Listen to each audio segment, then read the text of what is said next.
Mantan Bupati RL Bengkulu Syamsul Effendi bungkam usai diperiksa terkait korupsi honor Satpol PP. Penyidik Pitsus Kejari Rejang Lebong terus mengusut kasus dugaan tindak pidana korupsi pembayaran honorarium tenaga kerja sukarela, TKS, tahun anggaran 2021-2022.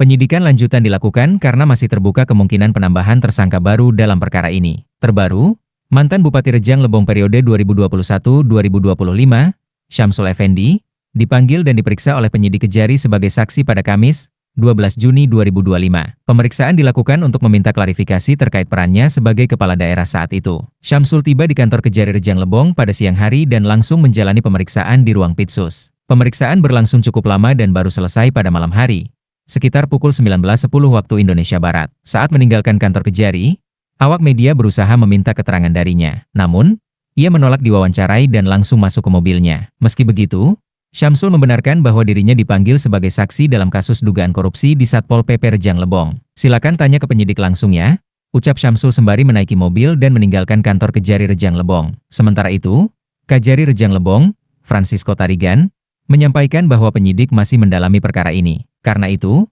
sejumlah saksi terus dipanggil untuk dimintai keterangan, termasuk mantan Bupati dan Sekda Rejang Lebong. Ini merupakan salah satu rangkaian penyidikan yang dilakukan oleh penyidik atas kasus dugaan korupsi di Satpol PP Rejang Lebong, jelas Kajari. Kajari menegaskan bahwa perkara ini akan terus diungkap hingga terang. Jika ditemukan fakta-fakta baru yang mengarah pada tersangka lain, penetapan akan segera dilakukan. Ia juga menekankan bahwa siapapun yang terlibat harus mempertanggungjawabkan perbuatannya. Akan terus kita ungkap. Kemungkinan-kemungkinan memang ada. Jika ada faktanya demikian, tentu harus mempertanggungjawabkannya, tegas Kajari. Kasih Pitsus Kejari Rejang Lebong, Hironi Mustafonao, membenarkan bahwa Syamsul Effendi dipanggil dan diperiksa sebagai saksi dalam perkara ini. Ia menyebutkan ada lebih dari 50 pertanyaan yang diajukan penyidik, semuanya terkait dugaan korupsi yang tengah diusut. Sekitar 50 lebih pertanyaan yang ditanyakan penyidik. Pak Syamsul Effendi ini dipanggil sebagai saksi dan dimintai keterangan karena ia merupakan Bupati Rejang Lebong pada saat itu, tutup Hiro.